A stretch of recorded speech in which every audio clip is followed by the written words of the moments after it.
படித்ததில் பிடித்தது. சில ஆண்டுகளுக்கு முன் லண்டனில் ஒரு தொழிலதிபர் இருந்தார். அவர் மிகவும் நேர்மையானவர், திறமையானவர், புத்திசாலி. தனது சொந்த முயற்சியின் மூலம் ஒரு வியாபார சாம்ராஜ்யத்தையே உருவாக்கி வைத்திருந்தார்.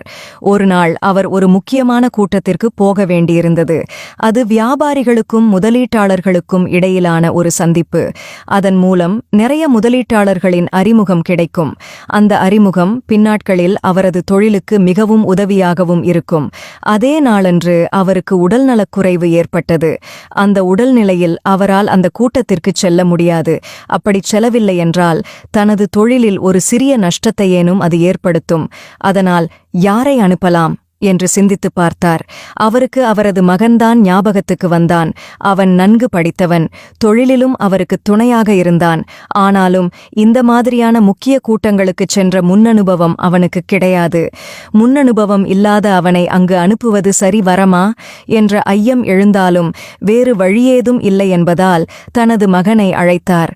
அவனிடம் ஒரு கைக்கடிகாரத்தை கொடுத்து, இன்று நீ ஒரு முக்கியமான கூட்டத்திற்குச் செல்ல வேண்டும். அது மிகவும் முக்கியமான கூட்டம். அங்கு நீ மிகவும் கவனமாக பேச வேண்டும். அதற்கு உனக்கு இந்த கடிகாரம் உதவும்.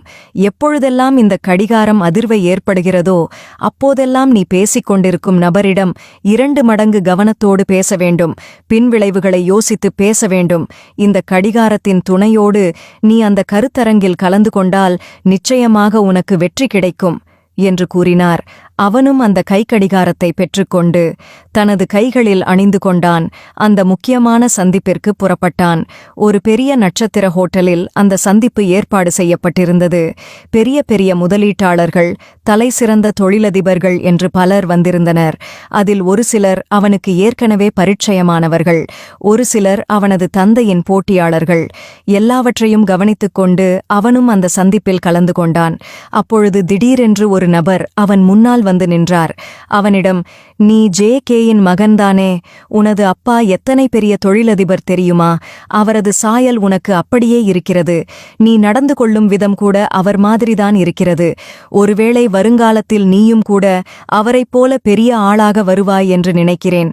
புலிக்குப் பிறந்தது பூனையாகுமா என்றார். இந்த வாலிபரின் மனம் மிகவும் மகிழ்ச்சியடைந்தது.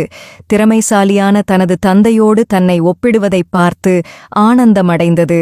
அந்த நேரத்தில் அவர், நீங்கள் சிங்கப்பூரில் போன வருடம் ஒரு தொழில் ஆரம்பித்தீர்கள் அல்லவா? அந்தத் தொழில் இப்பொழுது எப்படிச் செல்கிறது என்று கேட்டார். அவன் பதிலளிப்பதற்காக வாயைத் திறந்த அதே நேரத்தில் அவனது கடிகாரம் அதிர்ந்தது. உடனேயே அவனுக்கு தனது தந்தை சொன்னது ஞாபகத்துக்கு வந்தது. நிதானித்து யோசித்துப் பார்த்தான். உண்மையைச் சொல்ல வேண்டுமென்றால் சிங்கப்பூரில் ஆரம்பிக்கப்பட்ட அவர்களது தொழில் இப்பொழுது நஷ்டத்தில்தான் சென்று கொண்டிருக்கிறது. ஆனாலும் மறந்து இந்த நபரிடம் அதை சொல்லியிருந்தால் முதலீட்டாளர்கள் யாரிடமாவது அவர் தெரிந்தோ தெரியாமலோ சொல்ல வாய்ப்பிருக்கிறது. அப்படி சொல்ல நேர்ந்தால் முதலீட்டாளர்கள் மறுபடி இவர்களது தொழிலில் பணத்தை இறக்குவதென்பது கடினம். இதை யூகித்ததும், யா, கோயிங் குட், டாங்க் யூ என்று சிரித்தபடியே சொல்லிவிட்டு நகர்ந்தான். அடுத்த சில நிமிடங்களில் இன்னொரு நபர் அவனருகில் வந்தார். அவர் அவனது தந்தையின் போட்டியாளர்.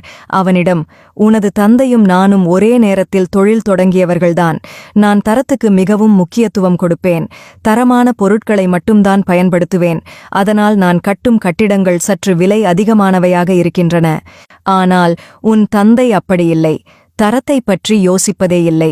அதனால்தான் அவரது கட்டிடங்கள் எல்லாம் விலை குறைந்தவையாக இருக்கின்றன. அதிகமாக மக்களைச் சென்றடைந்து வெற்றியையும் தந்தன. உன் தந்தையும் சீக்கிரத்திலேயே சாதித்துவிட்டார் என்றார். பொதுவாக யாருக்குமே தனது தந்தையை தரக்குறைவாக பேசும்பொழுது கோபம்தான் வரும். இந்த வாலிபனுக்கு அதிகமாகவே கோபம் வந்தது. அவரிடம், அதெல்லாம் ஒன்றுமில்லை, நாங்கள் தரமான பொருட்களைத்தான் பயன்படுத்துகிறோம் என்று பதில் சொன்னான். அதை கேட்டு அவர் சிரித்துக்கொண்டே, எல்லாம் மக்களையும் ஏமாற்றுவது போல என்னையும் ஏமாற்ற வேண்டாம். உங்களுக்கு மட்டும் இத்தனை குறைவான விலையில் தரமான பொருட்கள் எப்படி கிடைக்கும் என்று ஏளனமாக கேட்டார். அவனுக்கு இன்னும் கோபம் அதிகமானது. அதே நேரத்தில் அவனது கடிகாரம் அதிர்ந்தது. தனது தந்தை சொன்னது மறுபடியும் அவனுக்கு நினைவுக்கு வந்தது. சுதாரித்துக் கொண்டு, மிஸ்டர் நோர்மன், நீங்கள் ஏற்கனவே உங்களது மனதில் எங்களைப் பற்றிய ஒரு தவறான எண்ணத்தை விதைத்துக் கொண்டீர்கள். அப்படியிருக்க நான் என்ன பதில் சொன்னாலும் அது உங்களை திருப்திப்படுத்த இயலாது. எதற்காக இந்த பேச்சு? வாருங்கள், அடுத்த வேலையை பார்க்கலாம் என்று அவரை அழைத்துக் கொண்டு வேறு இடத்துக்கு நகர்ந்தான். அடுத்தடுத்து அவன் நிறைய பேரைச் சந்தித்தான். அதில் ஒரு சிலர் அவனை புகழ்ந்தார்கள், ஒரு சிலர் அவனை காயப்படுத்தினார்கள், ஒரு சிலர் அவனை கோபப்படுத்தினார்கள். எல்லோரையும் சமாளித்து அந்த சந்திப்பை வெற்றிகரமாக முடித்துக்கொண்டு வீட்டுக்குத் திரும்பினான். வீட்டுக்குத் திரும்பிய அடுத்த நொடி தனது தந்தையை சந்தித்தான். தன் கையில் கட்டியிருந்த அந்த கடிகாரத்தை கழற்றி தன் தந்தையிடம் கொடுத்துவிட்டு, இனிமேல் எனக்கு இந்த கடிகாரம் தேவைப்படாது. இதன் மூலம் நீங்கள் எதை எனக்கு கற்றுக் கொடுக்க விரும்பினீர்களோ அதை நான் கற்றுக்கொண்டேன் என்று சொன்னான். இனிமேல்